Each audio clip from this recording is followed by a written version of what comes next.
Hello বন্ধুরা, আমরা চলে এসেছি ভূতের জগতে। ভূতের জগতে আপনাদের সকলকে সাদর আমন্ত্রণ। ভূতের জগতে জগতে ভয়ঙ্কর ভৌতিক ঘটনা শোনার জন্য আমাদের চ্যানেলে লাইক, শেয়ার, কমেন্ট এবং সাবস্ক্রাইব করে সঙ্গে থাকুন। তার সাথে সাথে আপনার জীবনে ঘটে যাওয়া এমন অলৌকিক কোনো ঘটনা যদি হয়ে থাকে যার ব্যাখ্যা আপনি আজও পাননি, আমাদের সঙ্গে শেয়ার করতে যোগাযোগ করুন এই নম্বরে 7797356857। তো বন্ধুরা, আর দেরি না করে আমরা চলে যাই আসল ঘটনায়।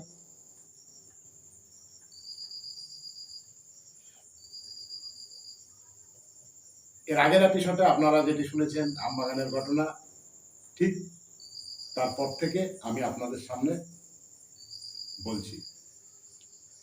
ওই ঘটনার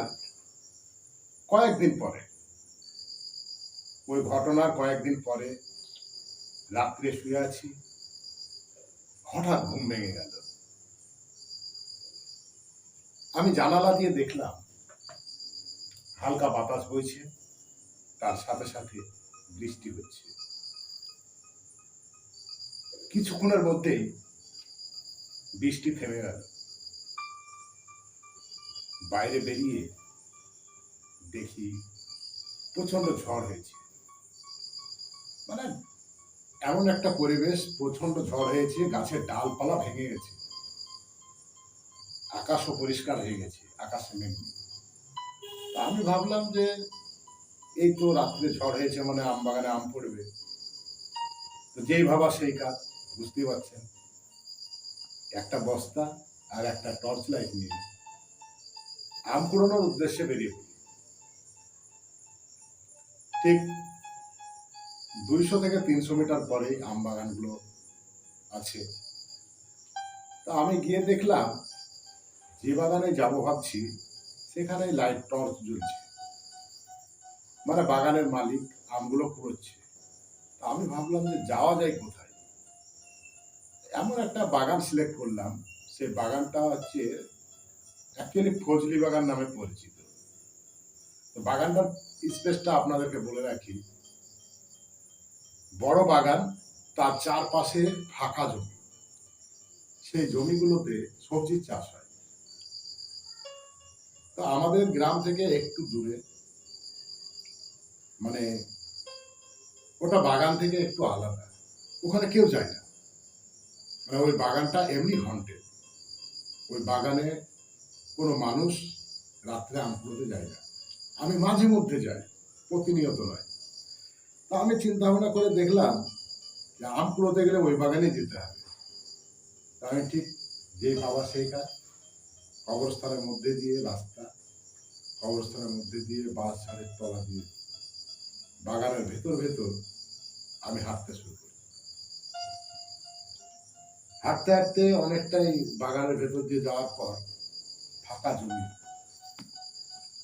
আমি যে ফাঁকা জমি আছে, আমি উঁচু আল থেকে নিচুতে নামবো, ঠিক নেমে বাগানে সোজা হাঁটছি।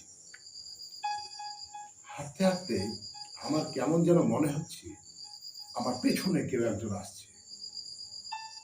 আমি থমকে দাঁড়িয়ে গেলাম, কি ব্যাপার। পেছন ফিরে দেখি কেউ নেই, পরিষ্কার আকাশ। বৃষ্টি হওয়ার পরে আকাশ থেকে মেঘ কেটে গেছে, জ্যোৎস্নার আলো ঠিকরে পড়ছে, পুরো পরিষ্কার দেখা যাচ্ছে। আমার পেছনে কেউ নেই। আমি আবার হাঁটতে শুরু করলাম। ঠিক আবারও একই অবস্থা, মনে হচ্ছে যেন আমার পেছনে কেউ আছে। তো মনে মনে আমি ভাবলাম যে হয়তো আমারই পায়ের আওয়াজটা প্রতিধ্বনি হয়ে আমার কানে বাজছে, যার জন্য মনে হচ্ছে যেন পেছনে কেউ আসছে। এইরকম ভাবলাম, ভেবে আমি সামনে এগোতে থাকি। তো আর কিছুটা হলে বাগানে প্রবেশ করব। তো ওই বাগানের যে গাছগুলো, আম গাছগুলো আছে, এত জমজমাট ডালপালা, মানে বাইরের আলো ওই মানে গাছের তলাতে প্রবেশ করে না। আমার হাতে টর্চ আছে, আমি ঠিক সোজা গিয়ে গাছের তলায় পৌঁছে যাই। ঘুটঘুটে অন্ধকার, কিচ্ছু দেখা যায় না। মানে গাছের ভেতরটা এতই অন্ধকার, কিচ্ছু দেখা যায় না। তার সাথে সাথে ডালপালা প্রচন্ড, একদম মাটিতে নুয়ে আছে। তো গাছের ভেতরে চলে গেলে ভেতর থেকে আবার বাইরে কিছু দেখা যায় না। এইরকম পরিস্থিতি। তো আমি টর্চ জ্বাললাম। টর্চটা জ্বালার পরে আমি দেখলাম অনেকগুলো আম পড়ে আছে। আমি একটা একটা করে কুড়াচ্ছি আর ওই আমার বস্তাটায় রাখছি।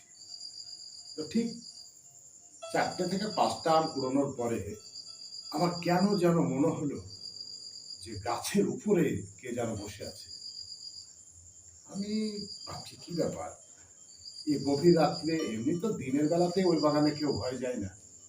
আর এই ঝড় বৃষ্টির রাতে গাছের উপরে কে? আমি থমকে দাঁড়িয়ে গেলাম। দাঁড়িয়ে যাওয়ার পরে আমি ভাবছি যে উপরে তাকাবো না গাছতলা থেকে বেরিয়ে যাবো। কিন্তু মনকে স্থির করতে পারলাম না। ঠিক এইরকম পরিস্থিতিতে আমি যখন ভাবছি ঠিক পেছনে ধপ করে একটা শব্দ হলো। আমি সঙ্গে সঙ্গে টর্চ লাইটকে পেছন ফিরে দেখি, যেটা দেখলাম সেটা দেখার জন্য আমি প্রস্তুত ছিলাম না। মানে আমি দেখলাম একটা নবজাত শিশু, যার পরনে কোনো পোশাক নেই, গায়ে একটাও লোম নেই, মাথাটা দেহর তুলনায় অনেকটাই মোটা, আর চোখগুলো এই মোটা মোটা বেরিয়ে আছে, আমার দিকে এইভাবে তাকিয়ে আছে। আমার তো হার্টবিট বেড়ে গেল, ভেতরটা ধক ধক ধক ধক ধক ধক ধক ধক করছে। মানে এমন ভাবেই মানে ভয় লেগে গেছে আমাকে, আমি ভাবতে পারিনি। আমি ভাবছি এবার এখান থেকে বেরোবো কি করে। আমার তো দেখে যায় যায় অবস্থা, প্রাণ যায় যায় অবস্থা। এই করতে করতেই আবারও পেছনে ধপ করে একটা শব্দ।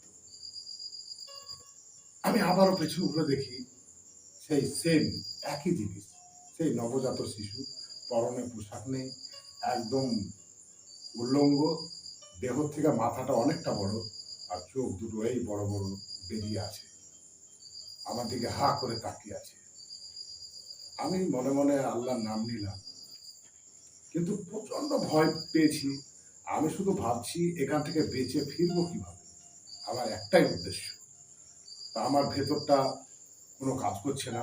মানে এতটাই কেঁপে কেঁপে উঠছে, লোমগুলো গায়ে সব খাড়া হয়ে গেছে। আর আমি চিন্তা করছি যে মানে চিন্তাটার বিষয় হচ্ছে এই জন্যই, গাছের যে ডালগুলো আছে ওই ডালগুলো মাটিতে এইভাবে নুয়ে আছে। মানে আমি এখান থেকে বেঁচে ফেরার জন্য যদি ডালে গিয়ে টক্কর মারি, হয়তো ওখানেই মারা যেতে পারি। তো এই ভেবে আমি ভাবছি যে কি করে আমি বেরোবো গাছতলা থেকে।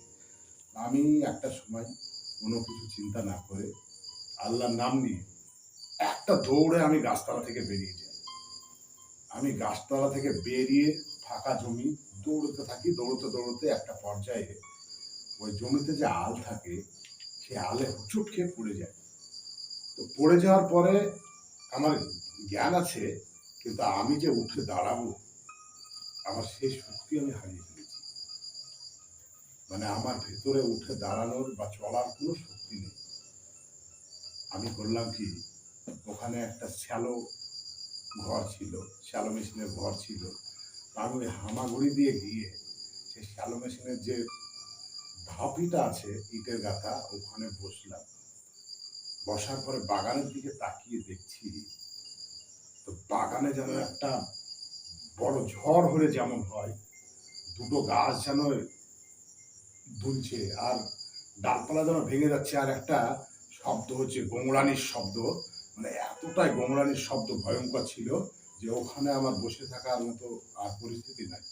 আমি নিজেকে কোনো রকমে কন্ট্রোল করে ওখান থেকে মানে আমার শরীরে কোনো ব্যালেন্স নেই, তবুও আস্তে আস্তে দাঁড়িয়ে আস্তে আস্তে হাঁটতে হাঁটতে আমি ওখান থেকে বেরিয়ে আসি।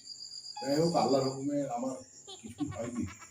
কিন্তু সেই দিন আমি এতটাই ভয় পেয়েছিলাম যে সেই দিনের পর থেকে আজ পর্যন্ত আমি কোনোদিন আর আম কুড়োতে যাইনি। এই ছিল ঘটনা। আমি জানি না আপনাদের কেমন লাগবে, তবে আমি এর ব্যাখ্যা পাইনি যে কেন কেন আমার সাথে এমনটা ঘটলো। আপনাদের কাছে যদি কোনো ব্যাখ্যা থাকে অবশ্যই মতামত জানাবেন। আর ভালো লাগলে অবশ্যই লাইক, শেয়ার, কমেন্ট করবেন।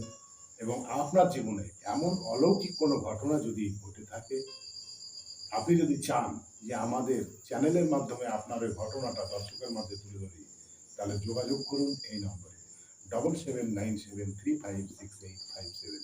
ধন্যবাদ।